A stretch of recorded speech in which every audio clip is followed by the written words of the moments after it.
राम मैं सब जग जानी, करऊं प्रणाम जोर जुग पानी। आइए मंच में उपस्थित हमारे अयोध्या से पधारे स्वामी रामदेव दास जी रामायणी महाराज के चरणों में सादर प्रणाम। मंच में उपस्थित मानस के मनीषी विद्वान संतगण, संगीतज्ञ,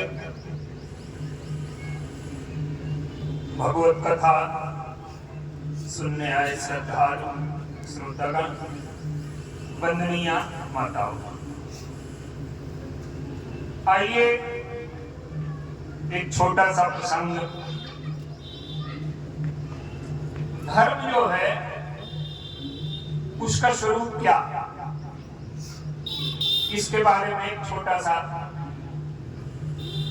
श्री भरत जी जब अयोध्या लौट करके आते हैं तो महाराज जी की जब अंत्येष्टि होने लगी तो एक संकेत गोस्वामी जी ने लिखा, गही पद भरत मातु सब राखी।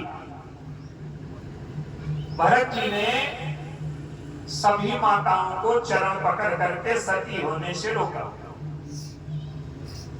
अब आप देखिए, धर्म के जो व्याख्याकार हैं, धर्म के जो पुरोधा हैं, सूर्यवंश में जिनकी आज्ञा से धर्म का आचरण होता है, महाराज वशिष्ठ जी, वो वहां हैं। और सूर्यवंश में किसी के समक्ष भी समस्या आई तो समाधान उन्होंने किया। लेकिन धर्म के प्रति उनका दृष्टिकोण क्या है कि रानियों को वो सती होने से नहीं रोकते। और श्री भरत जी चरण पकड़ करके माताओं को रोकते। अब दोनों दृष्टिकोणों में अंतर। अब पहले भरत जी का दृष्टिकोण लेते हैं। तीनों माताओं को जब उन्होंने रोका तो सबसे पहले कौशल्या अम्बा के पास गए और कौशल्या अम्बा के चरण पकड़े उन्होंने और चरण पकड़ करके कहा कि हे माता जी, इस भरत के ऊपर अपने पिता की मृत्यु का कलंक लग चुका है। अपने पिता समान भाई और भाभी को वन भेजने का कलंक लग चुका है। छोटे भाई को वन भेजने का कलंक लग चुका है। तो क्या आप चाहती हैं कि ये अभागा भरत आपकी मृत्यु का कलंक भी अपने सिर में ले? क्या मैं इस कलंक को लेकर के जी पाऊंगा? और वो जो हुआ वो मेरे सामने नहीं घटित हुआ। और हमारे प्रभु जब ये पूछेंगे कि भरत तुम तो वहां थे, लेकिन तीनों माताएं सती हो गई, तुमने रोका क्यों नहीं? तो कौशल्या अम्बा से कहते हैं कि हे माता, आप तो ज्ञान की स्वरूप हैं और ज्ञान में आपने सारे कर्मों को जला दिया, तो आपको अब इस शरीर को जलाने की जरूरत है क्या? और सती होने का अर्थ केवल ये नहीं है कि जो पति के साथ आग में जल जाए वही सती है। गोस्वामी जी ने सती की परिभाषा की है कि शेष उदाहरण की कहो और बरत रहे प्रिय लोग, और भर ही सती कहावती जलती ना हमियो।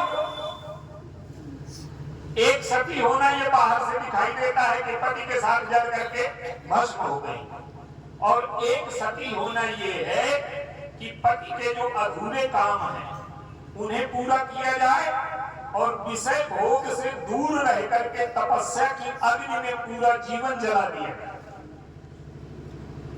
जलना उसमें भी है, पर वो पूरे जीवन जलना है। विषय भोग से दूर रह करके तपस्या करना है और पति के जो अधूरे कार्य हैं। और वो कहते हैं भरत जी अपनी मां से, कौशल्या अम्बा से, कि हमारे पिताजी का संकल्प क्या था। हमारे पिताजी का संकल्प ये था कि हमारे भगवान राम को या बड़े भाई को गद्दी में बैठाना है और मैं समर्थ नहीं हूं, तो क्या आप मेरी इस काम में मदद न करेंगे? और अगर आप मदद करेंगी, आप आदेश देंगी, तो हमारे पिताजी का अधूरा कार्य पूरा हो जाएगा और यही सती होना है। कौशल्याम्बा के चरण पकड़ करके प्रार्थना की, विनती की। कौशल्याम्बा ने भरत जी की प्रार्थना स्वीकार कर लिया, सती होने से विरत हुए। अब देखिए, सती होने की ये परिभाषा सबसे श्रेष्ठ है। अब वो सुमित्रांबा के पास गए, सुमित्रांबा के चरण पकड़े और उन्होंने सुमित्रांबा से कहा कि जब आपने मेरे छोटे भाई लक्ष्मण को विदा किया था, तो आपने लक्ष्मण को क्या आशीर्वाद दिया था? गोस्वामी जी कहते हैं कि तुलसी प्रभु आयस दीन पुनि आशीष दही। लक्ष्मण से तुमने एक उपदेश दिया था माता, और वो उपदेश केवल लक्ष्मण के लिए है, मेरे लिए नहीं है क्या? और आपका उपदेश था कि पूजनीय प्रिय परम जहाते और सब मानिए ही राम के नाम। देखिए, धर्म के 3 अंग होते हैं। एक धर्म की क्रिया, और उससे ऊपर उठ करके भावना,